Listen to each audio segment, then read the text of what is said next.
ಎಲ್ಲವನ್ನೂ ತಡೆದಿಡೋದು ಸುಲಭವಲ್ಲ ಎನಿಸಲಿಲ್ಲ.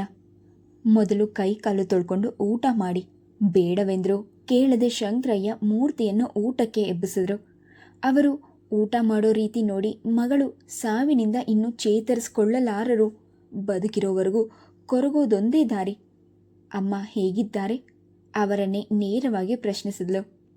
ಅವರು ಕೈ ತೊಳ್ಕೊಂಡು ಟವಲ್ನಿಂದ ಒರೆಸ್ಕೊಳ್ಳುತ್ತಾ ವಿಷಾದ ನಕ್ಕರು. ಕಣ್ಮುಚ್ಚಿ ತೆಗೆದು ಬದುಕಿದ್ದಾಳೆ ಅಷ್ಟೇ. ಅವಳು ಕೂಡ ಮಗಳನ್ನು ಹಿಂಬಾಲಿಸುವ ಪ್ರಯತ್ನದಲ್ಲೇ ಇದ್ದಾಳೆ. ಜೀವನದ ಮೇಲೆ ಪೂರ್ಣವಾಗಿ ಜಿಗುಪ್ಸೆಗೊಂಡು ಆಡಿದಂತಿತ್ತು. ನೀವು ಅವರಿಗೆ ಧೈರ್ಯ ಹೇಳಬೇಕು. ಅವರಿನ್ನೂ ಈ ಹುಡುಗರಿಗಾಗಿ ಯಾರಾದರೂ ಬದುಕಬೇಕು. ಅವಳ ನೋಟ ಮೂರ್ತಿಯತ್ತ ಹರಿಯಿತು. ಅವಳಿಗೆ ಮತ್ತೇನೋ ಕೇಳಬೇಕು ಎನಿಸಿತು. ನೋವುಂಡ ಹೃದಯಗಳನ್ನು ಮತ್ಯಾಕೆ ನೋಯಿಸ್ಲಿ ಎಂದು ಸುಮ್ಮನಾದ್ಲು. ಊಟ ಮುಗಿಸಿ ಬಂದು ಕೂತ.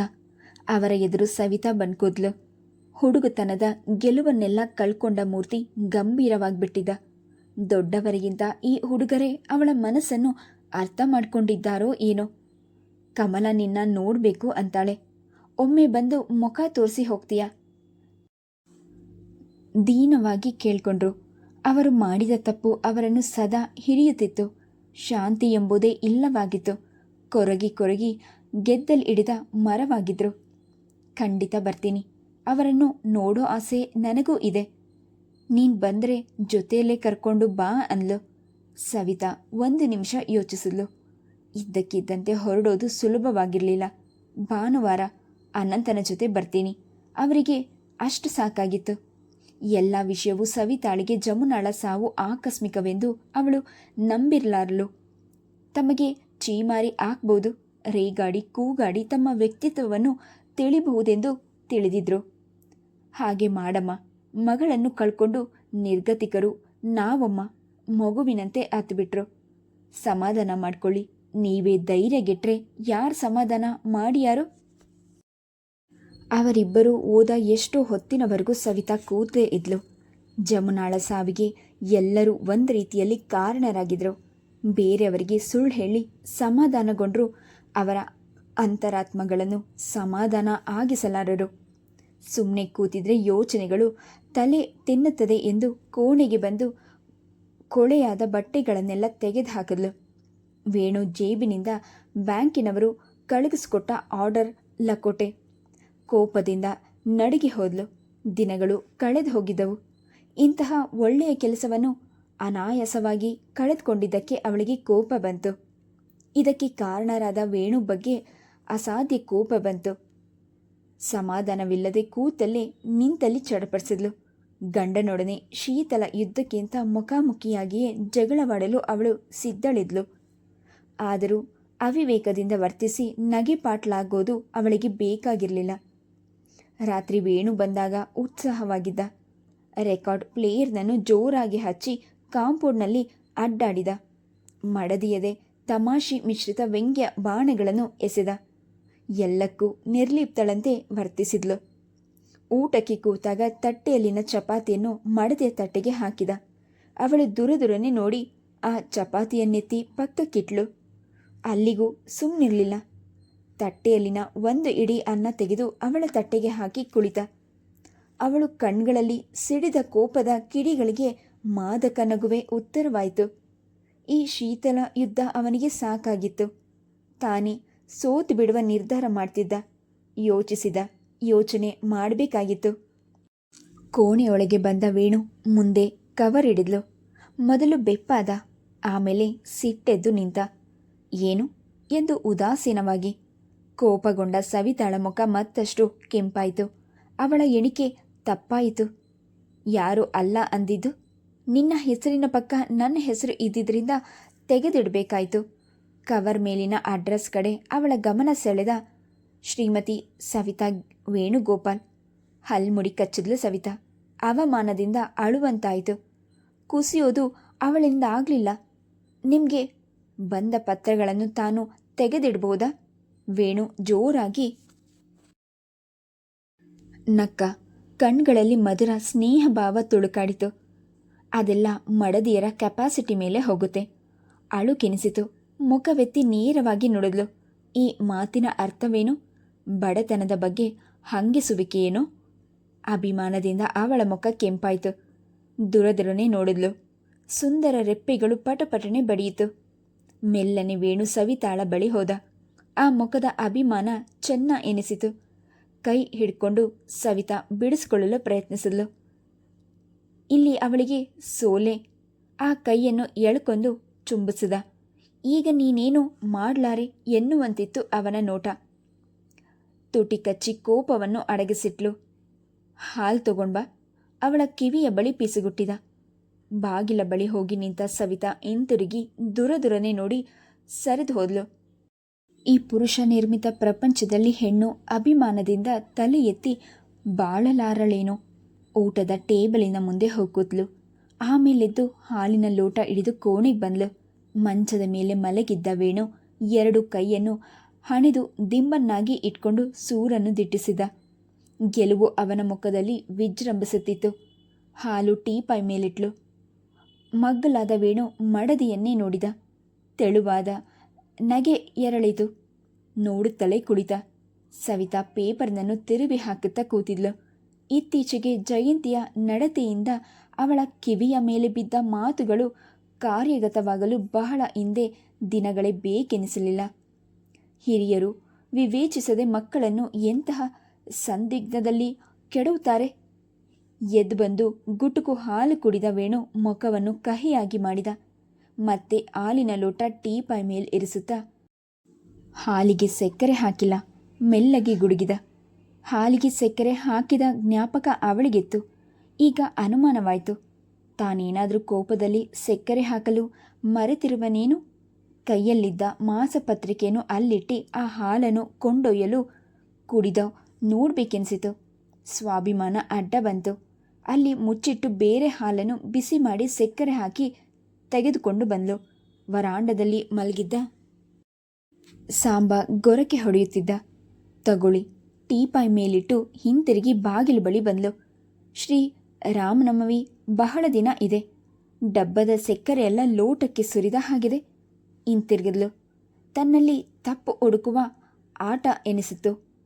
ನಿಮಗೆಷ್ಟು ಬೇಕೋ ಅಷ್ಟನ್ನು ಹಾಕ್ಕೊಂಡು ಕುಡಿಯಿರಿ ಎಂದು ಹೇಳಬೇಕೆನಿಸಿತು. ಹೇಳಲಾಗಲಿಲ್ಲ. ನಿಜವೋ ಸುಳ್ಳು ನೋಡಿಯೇ ಬಿಡಬೇಕೆಂದ್ಕೊಂಡು ಹಾಲಿನ ಲೋಟವನ್ನು ತುಟಿಯ ಬಳಿ ಕೊಂಡೊಯ್ದು ಒಂದು ಗುಟುಕು ಕುಡಿದ್ಲು. ಅವನ ಮೊಂಡಾಟ ಸಾರ್ಥಕವೆನಿಸಿತು. ಸಕ್ಕರೆ ಸರಿಯಾಗಿದೆ. ಮಾದಕವಾಗಿ ಅವಳತ್ತ ನೋಡಿದ. ವೇಣು ಮುಗುಳು ನಗುತ್ತಾ, ನೀನು ಕೊಟ್ಟಾಗ ಸಿಹಿ ಜಾಸ್ತಿಯಾಗಿತ್ತು. ನನ್ನ ತುಟಿಗಳು ಅದನ್ನೆಲ್ಲ ಹೀರಿ ಮಧುರವನ್ನಾಗಿ ಮಾಡಿದೆ. ನಕ್ಕು ಅವಳ ಕೈಯಲ್ಲಿನ ಲೋಟ ಕಸಿದ್ಕೊಂಡ. ಸವಿತಾಳಿಗೆ ಅಲ್ಲಿ ನಿಲ್ಲಲೇ ಸಾಧ್ಯವಾಗದಾಯಿತು. ನೇರವಾಗಿ ಡ್ರಾಯಿಂಗ್ ರೂಮ್ಗೆ ಬಂದಳು. ಸೋಫಾ ಮೇಲೆ ಕುಸಿದ್ಲು. ಮುಖ ಮುಚ್ಚಿ ಅಳುವ ಬಯಕೆಯಾಯಿತು. ಅದನ್ನು ನುಂಗಿ ಮೌನವಾಗಿ ಕಣ್ಣೀರು ಸುರಿಸಿದ್ಲು.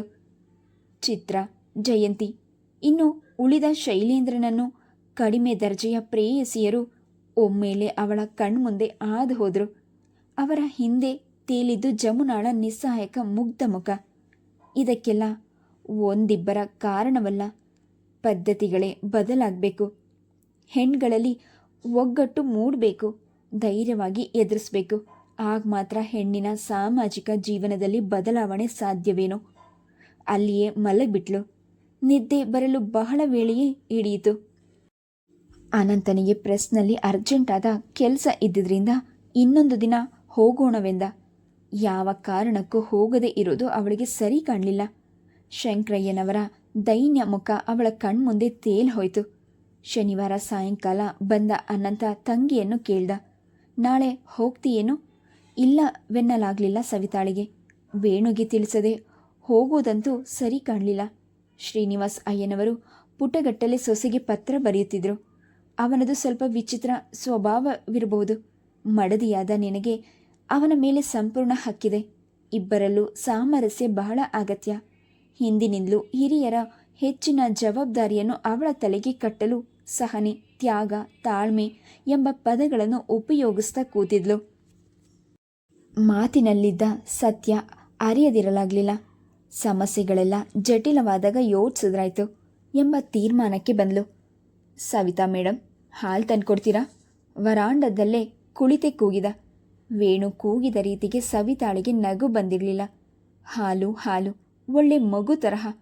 ಡೈವರ್ಸ್ ಕೊಟ್ಟು ಚಳ್ಳೆ ಹಣ್ಣು ತಿನ್ಸೋಕ್ಕೋಸ್ಕರ ನನ್ನ ಮದುವೆಯಾಗಿದ್ದು. ನಾಳೆ ಡಾಕ್ಟರ್ ಜಯಂತಿ ಮದುವೆಯಾಗಿ ಬಂದರೆ ಹೃದಯ ತುಂಬಿ ಬಂತು. ಯೋಚಿಸಿದ್ರೇನೆ ಇಷ್ಟೊಂದು ದುಃಖ ಹೊತ್ಕೊಂಡು ಬರುತ್ತಲ್ಲ. ಆ ದಿನ ಬಂದರೆ ಸಾಕಷ್ಟು ಧೈರ್ಯ ಬೇಕು. ಬಂಧನ ಬಿಗಿಯಾಗದಂತೆ ಜಾಗ್ರತೆ ವಹಿಸಿದ್ರಾಯ್ತು. ಟೀಪಾಯ್ ಮೇಲೆ ಹಾಲಿನ ಲೋಟ ಇಟ್ಟು ಅಲ್ಲೇ ನಿಂತಳು. ಹೇಗೆ ಆರಂಭಿಸ್ಲಿ ಎಂದು ಯೋಚಿಸಿದ್ಲು. ನೇರವಾಗಿ ಕೇಳ್ಬಿಡೋದು. ಜಮುನಾ ಅವರ ತಂದೆ ಬಂದಿದ್ರು. ಅವರ ತಾಯಿ ನನ್ನನ್ನು ನೋಡಬೇಕಂತೆ. ನಾಳೆ ಬರ್ತೀನಿ ಅಂತ ಹೇಳಿದ್ದೆ. ಯಾರನ್ನ ಕೇಳಿ ಹೇಳಿದೆಯೇ ಹೆಣ್ಣು ಎನ್ನುವಂತಿತ್ತು ಅವನ ಮುಖಭಾವ. ಬಹಳ ನೊಂದಿದ್ದಾರೆ. ಜಮುನಾಳ ನೆನಪಿನಿಂದ ಉಗುಳು ನುಂಗಿದ್ಲು. ದುಃಖ ಒತ್ತರಿಸಿ ಬಂತು. ಇಂದಿಗೂ ಜಮುನಾಳನ್ನು ಮರೆಯೋದು ಅವಳಿಂದ ಆಗಿರಲಿಲ್ಲ. ಒಮ್ಮೊಮ್ಮೆ ದುರ್ಬಲತೆಗೆ ಗುರಿಯಾಗಿ ನಿಸ್ಸಹಾಯಕಳಾಗಿ ಆತ್ಮಹತ್ಯೆ ಮಾಡಿಕೊಂಡು ಅವಳ ಮೇಲೆ ಕೋಪ ಮಾಡಿಕೊಳ್ತಿದ್ಲು. ಆ ಕೋಪದಿಂದ ಈಗ ಯಾವ ಪ್ರಯೋಜನವೂ ಇಲ್ಲ. ಕಣ್ಮರಿಯಾಗಿ ಎಲ್ಲರತ್ತ ಸಹಾನುಭೂತಿಯಿಂದ ನೋಡ್ತಿರಬಹುದು, ದ್ವೇಷದಿಂದ ಕನಲಿರಬಹುದು. ಈಗ ವೇಣು ಮೆತ್ತಗಾದ. ಮಡದಿಯ ಬೇಡಿಕೆಯನ್ನು ತಿರಸ್ಕರಿಸೋದು ಸಮಂಜಸವಾಗಿ ಕಾಣಲಿಲ್ಲ. ಬೆಳಗ್ಗೆ ಹೋಗೋಣ, ನಾನು ಹೇಳೋ ಹೊತ್ತಿಗೆ ರೆಡಿಯಾಗಿರು. ಅಚ್ಚರಿಯಿಂದ ಗಂಡನ ಕಡೆ ನೋಡಿದ್ಲು. ಅವಳಿಗೆ ತುಂಬ ಸಂತೋಷವಾಯಿತು. ಅಂದು ಹೊಡೆದ ಕೆನ್ನೆಯನ್ನು ಮೃದುವಾಗಿ ಸವರುವ ಆಸೆಯಾಯಿತು. ವೇಣುವಿನ ತುಂಬ ಗಾಂಭೀರ್ಯದಿಂದ ಅವಳ ಆಸೆ ಕಮರಿ ಹೋಯಿತು. ಅವನು ಕುಡಿದಿಟ್ಟ ಲೋಟ ತೆಗೆದುಕೊಳ್ಳಲು ಟೀಪಾಯ್ ಬಳಿ ನುಗ್ಗಿದ್ಲು. ಜಡೆ ಹಿಡಿದಂತಾಯಿತು. ಸೋಫಾಗೆಲ್ಲೋ ಸಿಕ್ ಹಾಕ್ಕೊಂಡಿರ್ಬೋದು ಎಂದು ಜೋರಾಗಿ ಎಳೆದ್ಲು. ಮೆಲ್ಲನೆ ಮುಖ ತಿರುಗಿಸಿ ನೋಡಿದ್ಲು. ಜಡೆ ವೇಣು ಕೈಯಲ್ಲಿತ್ತು. ಗಂಭೀರವಾಗಿ ಪುಸ್ತಕ ನೋಡ್ತಿದ್ದ. ಇದರ ಅರಿವೇ ಅವನಿಗಿಲ್ಲವೆನ್ನುವಂತಿತ್ತು. ಬಿಡಿ ಜಡೆನ, ಮಾತೇ ಇಲ್ಲ. ಮೊದಲು ಇದು ತಮಾಷೆಯಾಗಿ ಕಂಡ್ರು, ಆಮೇಲೆ ದೌರ್ಜನ್ಯ ಎನಿಸಿತು. ಬಿಡಿ ಜಡೆನ. ಜಡೆ ಬೆಳೆಸಿಕೊಳ್ಳಲು ಪ್ರಯತ್ನ ಮಾಡಿದ್ಲು. ಸಾಧ್ಯವಾಗಲಿಲ್ಲ. ಕೈ ಹಿಡಿತವನ್ನು ಸಡಿಲ ಮಾಡಿ ಬಿಡಿಸ್ಕೊಳ್ಬೇಕಾಗಿತ್ತು. ಮೆಲ್ಲಗೆ ಸೋಫಾ ಮೇಲೆ ಕೂತು ಜಡೆಯನ್ನು ಮೆಲ್ಲಗೆ ಎಳೆದು ಬಿಡಿಸಿಕೊಳ್ಳಲು ಪ್ರಯತ್ನ ಮಾಡಿದ್ಲು. ಅವನ ಕೈಯನ್ನು ಹಿಡಿದುಕೊಂಡ್ಳು. ಕೈ ಬಿಟ್ಟು ತಟ್ಟನೆ ಅವಳನ್ನು ಎಳೆದುಕೊಂಡ. ಫೋನ್ ಒಂದೇ ಸಮನೆ ಟ್ರಿನ್ ಎನ್ನಲು ಆರಂಭಿಸಿತು. ಶಪಿಸುತ್ತಲೇ ಎದ್ದು ಹೋದ ವೇಣು. ಕನಸಿನ ಲೋಕದಲ್ಲಿದ್ದ ಸವಿತಾ ಎಚ್ಚೆತ್ಲು. ಮೈ ಮಧುರವಾಗಿ ಕಂಪಿಸುತ್ತಿತ್ತು. ಈಗ ಬಂದೆ. ನೋನೋ, ಏನೂ ತೊಂದರೆ ಇಲ್ಲ. ಆ ಕಡೆಯಿಂದ ಮಾತನಾಡಿದ್ದು ಜಯಂತಿ ಎಂದು ಅವಳಿಗೆ ಗೊತ್ತಾಯಿತು. ಈ ನಡವಳಿಕೆಗೆ ಬೇರೆ ಅರ್ಥವನ್ನು ಊಹಿಸಿದ್ಲು. ದೂರ ಸರಿಸುವ ಮುನ್ನ ಎಲ್ಲ ಮುಗಿಸ್ಬಿಡುವ ಬಯಕೆ ಇರ್ಬೋದು. ವೇಣು ತಿಳಿಸಿಯೇ ಹೋದ. ಅಲ್ಲಿಗೆ ಹೋದ್ಮೇಲೆ ಬೆಳಿಗ್ಗೆ ಬರೋದಾಗಿ ಫೋನ್ ಮಾಡಿದ್ದ. ಕೋಪ, ಜಿಗುಪ್ಸೆ, ವ್ಯಥೆಯೆಲ್ಲ ದುಃಖದ ರೂಪದಲ್ಲಿ ಹೊಮ್ಮೇಳಿತು. ದಿಂಬಿಗೆ ಮುಖವಾಕಿ ಬೆಳಗಿನವರೆಗೂ ಅತ್ಲು. ಬೆಳಗಾದ ಕೂಡಲೇ ಕರ್ತವ್ಯ ಎಚ್ಚರಿಸಿತು. ಬೇಗನೆ ರೆಡಿಯಾದ್ಲು. ಯಾವ ಕಾರಣಕ್ಕೂ ಶಂಕರಯ್ಯನವರಿಗೆ ನಿರಾಸೆ ಮಾಡಲು ಸಿದ್ಧಳಿರಲಿಲ್ಲ. ಸಾಂಬಾ ಯಜಮಾನ್ರಿಗೆ ರಾತ್ರಿನೇ ಹೇಳಿದೆ, ನಾನು ನನ್ನ ಗೆಳತಿಯ ಹಳ್ಳಿಗೆ ಹೋಗಿ ಸಂಜೆ ಹಿಂತಿರುಗ್ತೀವಿ. ಬಂದರೆ ಅವರಿಗೆ ಹೇಳಿಬಿಡು. ಅವನ ಕೈಯಲ್ಲೇ ಆಟೋ ತರಿಸಿ ಬಸ್ ಸ್ಟ್ಯಾಂಡಿಗೆ ಹೋದ್ಲು. ಮೊದಲು ಬಸ್ ಹೊರಟು ಹೋಗಿತ್ತು. ಎರಡನೇ ಬಸ್ಸಿಗಾಗಿ 1 ಗಂಟೆ ಕಾಯಬೇಕಿತ್ತು. ಒಂದು ಕಡೆ ಕೂತ್ಲು. ಕೆಲವು ಕಿಡಿಗೇಡಿಗಳು ಸಿಗರೆಟ್ ಸೇದು ಹೊಗೆ ಬಿಡ್ತಾ ಅತ್ತಿಂದಿತ್ತ ಇತ್ತಿಂದತ್ತ ನುಂಗುವಂತೆ ನೋಡುತ್ತಾ ಓಡಾಡಿದ್ರು. ಕ್ಯಾಕರಿಸಿ ಉಗುಳುವಂತಾಯಿತು ಅವಳಿಗೆ. ಅಣ್ಣನ ಜೊತೆಯಲ್ಲಿ ಪಾರ್ಕಿಗೆ ಹೋದ ಸಂದರ್ಭದ ಜ್ಞಾಪಿಸ್ಕೊಂಡ್ಳು. ಅಂದು ಆ ರೌಡಿಗಳು ಮುದುರಿಕೊಂಡು ಎದ್ದು ಹೋಗಿದ್ರು. ಇಂದು ಹೆಣ್ಣಿಗೆ ಗಂಡಿನ ಆಶ್ರಯ ತೀರಾ ಅಗತ್ಯವಾಗಿ ಕಂಡಿತು. ಬಸ್ ಸ್ಟಾಲ್ನಲ್ಲೇ ಹುಡುಗರನ್ನು ಜ್ಞಾಪಿಸ್ಕೊಂಡು ಹಣ್ಣನ್ನು ಕೊಂಡು ಬ್ಯಾಗಿಗೆ ಸೇರಿಸಿದ್ಲು. ಬಸ್ ಬಂದಾಗ ಸಮಾಧಾನದ ಉಸಿರು ಬಿಟ್ಟು ಹತ್ತಿ ಕುಳಿತಳು. ಬಸ್ನಿಂದ ಇಳಿದಾಗ ಶಂಕರಯ್ಯನವರ ಜೊತೆ ಮೂರ್ತಿ, ಚಂದ್ರು ಕೂಡ ಬಂದು ಕಾದಿದ್ರು. ಅವಳ ಕೈಯಲ್ಲಿದ್ದ ಬ್ಯಾಗನ್ನು ಅವರೇ ಕಿತ್ಕೊಂಡ್ರು. 4 ಗಾಡಿಯಲ್ಲಿ ಹತ್ತಿ ಕೂತ್ರು. ಗಾಡಿ ನಿಧಾನವಾಗಿ ಹಳ್ಳಿ ತಲುಪಿ ಶಂಕರಯ್ಯನ ಮನೆಯ ಮುಂದೆ ಹೋಗಿ ನಿಂತಿತು. ಕಮಲಮ್ಮನವರು ಬಾಗಿಲಿಗೆ ಹೊರಗೆ ನಿಂತಿದ್ರು. ಸಂತೋಷದಿಂದ ಆಹ್ವಾನಿಸಬೇಕೆಂದು ತಮ್ಮ ದುಃಖವನ್ನೆಲ್ಲ ನುಂಗಿಕೊಂಡು ಮುಖದ ಮೇಲೆ ನಗುವನ್ನು ತಂದುಕೊಂಡಿದ್ರು. ಹಾಗೂ ಸವಿತಾಳನ್ನು ನೋಡಿದ ಕೂಡಲೇ ಅವರ ಕಣ್ಣಲ್ಲಿ ನೀರಾಡಿಯೇ ಬಿಟ್ಟಿತು. ಚೆನ್ನಾಗಿದೆಯಾ ಸವಿತಾ? ದುಃಖ ಒತ್ತರಿಸ್ಕೊಂಡು ಬಂದ್ಬಿಡ್ತು. ಸೆರಗನ್ನು ಬಾಯಿಗೆ ಅಡ್ಡವಾಗಿಟ್ಟು ತಾಯಿ ಕರುಳಿನ ಸಂಕಟ ಎಂದಿಗಾದರೂ ಕಡಿಮೆಯಾದಿದೆ? ಚೇಚೆ ಕಮಲ, ಇದೇನು? ಅಳೋದನ್ನು ನೋಡೋಕ್ಕೋಸ್ಕರ ಆ ಹುಡುಗಿನ ಅಲ್ಲಿಂದ ಇಲ್ಲಿಗೆ ಕರೆಸ್ದ್ಯಾ? ಇದು ಏನೇನು ಚೆನ್ನಾಗಿಲ್ಲ. ಹೆಂಡತಿಯನ್ನು ಗದರ್ಕೊಂಡ್ರು ಶಂಕರಯ್ಯ. ಹೆಂಡತಿಯ ದುಃಖವೇನೋ ಅವರಿಗೆ ಅರಿಯದಲ್ಲ. ಈ ರೀತಿ ಅಳುತ್ತಾ ಕೂಡೋದು ಸರಿಯಾಗಿ ಕಾಣಲಿಲ್ಲ. ಅಮ್ಮ, ಸವಿತಾ ಗದ್ಗದ ಕಂಠದಿಂದ ಕೂಗಿದ್ಲು. ಜಮುನಾಳ ನೆನಪು ಬಂದ ಕೂಡಲೇ ಅವಳೆದೆ ಒಡೆದು ಹೋಗ್ತಿತ್ತು. ಅಂಥದ್ರಲ್ಲಿ ಹೆತ್ತು ಹೊತ್ತು ಸಾಕಿದ ಆ ತಾಯಿ ಹೇಗೆ ಮರಿಬಲ್ಲರು ಆ ದುರಂತದ ಸಾವನ್ನು? ಸವಿತಾ ಎಂದು ತಬ್ಬಿಕೊಂಡೇ ಬಿಟ್ರು. ಮನಪೂರ್ತಿ ಅತ್ತುಬಿಟ್ರು. ಕಡೆಗೆ ಅವರೇ ಸಮಾಧಾನ ಮಾಡಿಕೊಂಡ್ರು. ಸೆರಗಿನಿಂದ ಕಣ್ಣೊರೆಸ್ಕೊಳ್ಳುತ್ತಾ, ಈ ಕರುಳಿನ ಸಂಕಟ ಆರೋದೇ ಇಲ್ವೇನೋ? ಅವಳು ಸತ್ತು ಪಾರಾದ್ಲು. ನಮ್ಮ ಬದುಕು ಯಾವ ದೇವರಿಗೆ ಪ್ರೀತಿ? ಬಿಸಿ ಬಿಸಿ ದೋಸೆ ಮಾಡಿಕೊಟ್ರು. ಜಾಸ್ತಿ ಹಾಲು ಬೆರೆಸಿ ಕಾಫಿ ಮಾಡಿ ತಂದಿಟ್ರು. ಸವಿತಾ ಕಾಫಿ ಕುಡಿಯುತ್ತಾ ಸುತ್ತಮುತ್ತ ದಿಟ್ಟಿಸಿ ನೋಡಿದ್ಲು. ಮನೆಗೆ ಪೂರ್ಣವಾಗಿ ಮಂಕು ಕವಿದಿತ್ತು. ತುಂಬಿರುತ್ತಿದ್ದ ಉಗ್ರಾಣ ಖಾಲಿ ಖಾಲಿಯಾಗಿ ಕಂಡಿತು. ಯಾರಿಗೂ ಮನೆಯ ಬಗ್ಗೆ ಆಸಕ್ತಿ ಇದ್ದ ಹಾಗೆ ಕಾಣಲಿಲ್ಲ. ಮೈಕೈ ತುಂಬಿಕೊಂಡು ಗೆಲುವಾಗಿದ್ದ ಮೂರ್ತಿ ಚಂದ್ರು ಬಡವಾಗಿಬಿಟ್ಟಿದ್ರು. ಬೆಳ್ಳಗೆ ಸ್ವಚ್ಛವಾಗಿದ್ದ ಕಮಲಮ್ಮನವರ ಮುಖ ಕಂದಿ ಹೋಗಿತ್ತು. ಗಲ್ಲಗಳೆಲ್ಲ ಸುಕ್ಕುಗಟ್ಟಿ ಹೋಗಿದ್ದವು. ಮುಖದ ಮೇಲೆ ಪ್ರೇತ ಕಳೆ ಹೊಳೆಯುತ್ತಿತ್ತು. ತಾಯಿಯ ಮುಖದ ಮೇಲಿನ ನಗು ಗೆಲುವನ್ನು ಊಹಿಸೋದಕ್ಕಾಗಿಯೇ ಶೈಲೇಂದ್ರನನ್ನು ಮದುವೆಯಾಗಿದ್ಲು. ಆಮೇಲಿನ ದುರ್ಬರ ಜೀವನ ಸಹಿಸಲಾರದೆ ಸಾವನ್ನಪ್ಪದ್ಲು. ಶೈಲೇಂದ್ರ ಅಷ್ಟೊಂದು ಕಟಕನೆ? ತಟ್ಟನೆ ಅನಂತ ಹೇಳಿದ ಮಾತು ನೆನಪಿಗೆ ಬಂತು. ಕೇಳಿಯೇ ಬಿಡ್ಬೇಕೆನ್ಕೊಂಡ್ಳು. ನಿಮ್ಮ ಮೈದನನ ಮಗಳನ್ನು ಕೊಟ್ಟು ಜಮುನಾಳ ಗಂಡನಿಗೆ ಮದುವೆಯಂತೆ? ಮುಖ ಸಿಂಡರಿಸ್ಕೊಂಡೆ ಕೇಳಿದ್ಲು. ಅವರ ಮುಖ ಪೂರ್ಣವಾಗಿ ಸೋತಿತ್ತು. ಸ್ವಲ್ಪ ಹೊತ್ತು ಮೌನವಾಗಿ ಕೂತ್ರು. ಹೌದು ಸವಿತಾ, ಆಳದಿಂದ ಬಂದ ಧ್ವನಿ ಎಂತಿತ್ತು. ಏನೋ ಹೇಳಲು ಮುಂದಾದ್ಲು. ತುಟಿ ಕಚ್ಚಿದ್ಲು. ಕೋಪ ತಡೆದುಕೊಳ್ಳಲು ಅವಳಿಂದಾಗಲಿಲ್ಲ. ನಿಜ ಹೇಳಿ, ಜಮುನಾ ಆಕಸ್ಮಿಕವಾಗಿ ಬೆಂಕಿ ಹತ್ತಿ ಸತ್ತಿಲ್ಲ? ಕೋಪ ದುಗುಡದಿಂದ ಪ್ರಶ್ನಿಸಿದ್ಲು. ಮೌನವಾಗಿ ಕೂತ ಅವರ ಕಣ್ಣಲ್ಲಿ ನೀರು ಇಣುಕಿತು. ಸುಟ್ಟು ಅರೆಬೆಂದ ಮಗಳ ಶರೀರ ಅವರಿಗೆ ನೆನಪಾಗಿರಬೇಕು. ಕಣ್ಣುಗಳಲ್ಲಿ ಭಯ ಚಿಮ್ಮಿತು. ತುಟಿಗಳು ನಡಗಿದವು. ಕಣ್ಮುಚ್ಕೊಂಡ್ರು. ನೀವೆಲ್ಲ ಅವಳ ಸಾವನ್ನು ಮುಚ್ಚಿಡ್ತಾ ಇದ್ದೀರಿ. ಇದು ತುಂಬ ತಪ್ಪು. ದುಃಖದಿಂದ ಅವಳ ಗಂಟಲು ನಡಗಿತು. ಅವರು ಸ್ವಲ್ಪ ಹೊತ್ತು ಬಿಕ್ಕಿ ಸುಮ್ಮನಾದ್ರು. ಮಂಕಾಗಿ ಕೂತ ಹುಡುಗರ ಕಡೆಗೆ ನೋಡಿದ ಸವಿತಾ, ನೀವಿಬ್ರು ಹೋಗಿ ನಾನು ಬಂದಿದ್ದೀನಿ ಅಂತ ಚಿತ್ರನ ಕರ್ಕೊಂಡು ಬನ್ನಿ. ಮೆಲ್ಲಗೆ ಅವರನ್ನು ಅಟ್ಟಿದ್ಲು. ನನ್ನ ಒಬ್ಬಳಿಗಾದರೂ ನಿಜ ಹೇಳಿ ಎನ್ನುವಂತಿತ್ತು ಸವಿತಾಳ ಮುಖ. ತಮ್ಮ ದುಃಖ ತೋಡ್ಕೊಂಡು ಹಗುರ ಮಾಡಿಕೊಳ್ಳಲೆಂದೇ ಅವಳನ್ನು ಕರೆಸಿದ್ರು. ನನಗೆ ಸುದ್ದಿ ಮುಟ್ಟಿ ಹೋಗೋ ವೇಳೆಗೆ ಅವಳನ್ನು ತಂದು ಕೋಣೆಯಲ್ಲಿ ಮಲಗಿಸಿದ್ರು. ಅವಳತ್ತೆ ಜೋರಾಗಿ ಅಳ್ತಾ ಇದ್ರು. ನನಗೇನು ತೋಚಲೇ ಇಲ್ಲ. ಎದೆ ಹೊಡೆದೋಯ್ತು. ಅರ್ಧ ಗಂಟೆ ಜ್ಞಾನವೇ ಇರಲಿಲ್ವಂತೆ. ವ್ಯಾನ್ ತಂದಾಗ ಅವರೆಲ್ಲ ಹೊರಗೆ ಹೋದಾಗ ಮೆಲ್ಲನೆ ನನ್ನ ಕೈಗೆ ಒಂದು ಕವರ್ ಕೊಟ್ಟು ನಿನಗೆ ಕೊಡು ಅಂತ ಹೇಳಿದ್ಲು. ಅದನ್ನು ನಮ್ಮ ಮೂರ್ತಿ ಕೈಗೆ ಕೊಟ್ಟು ಜೋಪಾನವಾಗಿ ಪೆಟ್ಟಿಗೆಯಲ್ಲಿ ಇಡು ಅಂತ ಹೇಳಿದೆ. ಅದು ಮೊನ್ನೆ ಸಿಕ್ತು. ಅವಳ ಕೊನೆ ಮಾತಿನಂತೆ ನಿನ್ನ ಕೈಗೆ ಅದನ್ನು ತಲುಪಿಸ್ಬೇಕಾಗಿತ್ತು. ನಿಟ್ಟುಸಿರುಬಿಟ್ರು. ಆ ತಾಯಿ ಎದೆ ರೋದನದ ನಿಟ್ಟುಸಿರಿಗೆ ಜಮುನಾಳ ಸಾವಿಗೆ ಕಾರಣರಾದವರು ಸುಟ್ಟು ಹೋಗಬೇಕಾಗಿತ್ತು. ಮದುವೆಯಾದ ಮೇಲೆ ಮಂಕಾಗಿದ್ರೂ ಗೆಲುವಾಗಿರಲಿಲ್ಲ.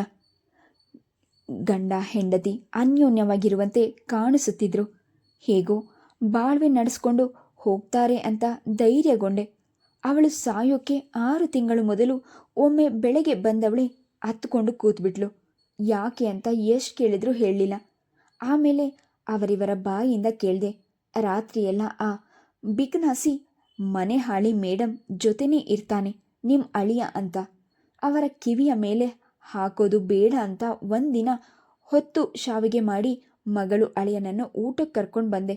ಊಟ ಆದಮೇಲೆ ಜಮುನಾನ ಕೋಣೆಗೆ ಕಳುಹಿಸಿ ಬಹಳ ಸಂಕೋಚದಿಂದಲೇ ಪ್ರಸ್ತಾಪಿಸಿದೆ. ಆ ಚಂಡಾಲ ತಮಾಷೆಯಾಗಿ ನಕ್ಬಿಟ್ಟ. 4 ಜನ ಅಲ್ಲ 10 ಜನನ ಸುಧಾರಿಸೋ ಶಕ್ತಿ ನನಗಿದೆ. ನಿನ್ನ ಮಗಳಿಗೇನಾದರೂ ಕಮ್ಮಿ ಮಾಡಿದ್ದೀನೇನು ಕೇಳಿ ಎಂದು ಕೇಳೇ ಬಿಟ್ಟ.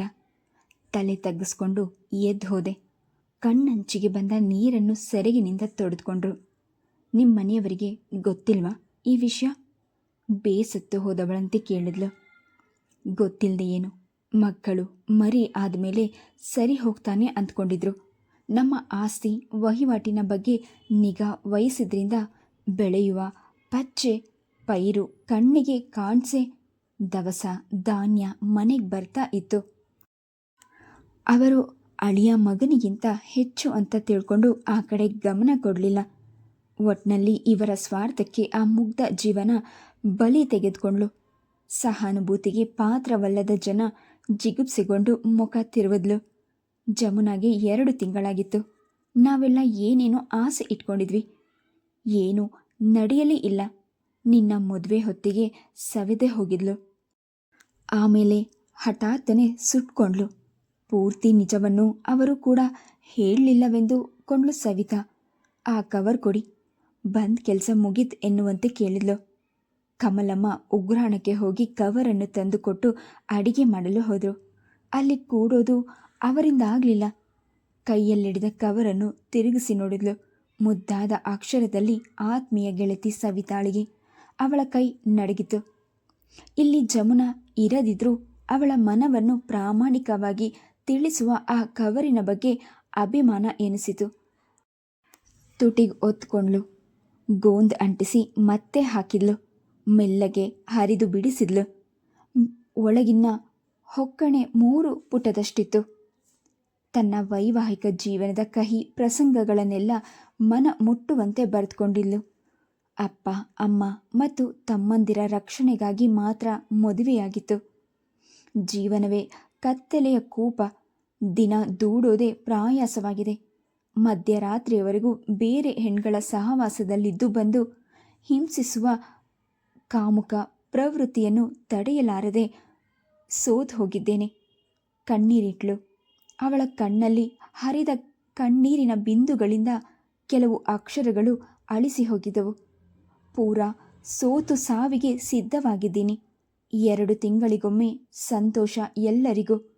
ನನಗೆ ಖಂಡಿತ ಸಂತೋಷವಿಲ್ಲ. ಮನ ಬೇರೆಯದ ಆ ಸುಖ ಸಂಬಂಧಕ್ಕೆ ಯಾವ ಅರ್ಥ ಕಾಣ್ತಾ ಇಲ್ಲ. ಅವರೆಲ್ಲ ತಾಳಿ ಕಟ್ಟಿಸಿಕೊಳ್ಳದಿದ್ರೂ ನನ್ನ ಜೀವನ ಅವರದಕ್ಕಿಂತ ಭಿನ್ನವಾಗಿ ಕಾಣ್ತಿಲ್ಲ.